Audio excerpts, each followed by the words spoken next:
Peace and blessings. I'm your natural mystic medicine man, and today I want to talk about a so-called weed that some say can be invasive in areas that receive partial shade.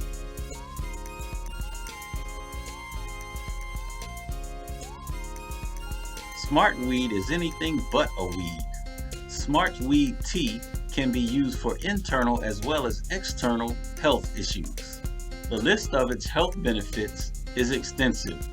It's good for everything from arthritis to blood pressure to cardiovascular health, the cough and cold and congestion and earache and diarrhea, general pain, inflammation, kidney stones, menstrual bleeding, rashes, staph infections, toothache, weight loss, and more.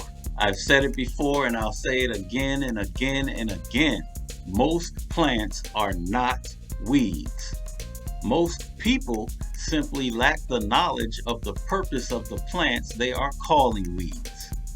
Maybe we should change the name from smart weed to smart herb.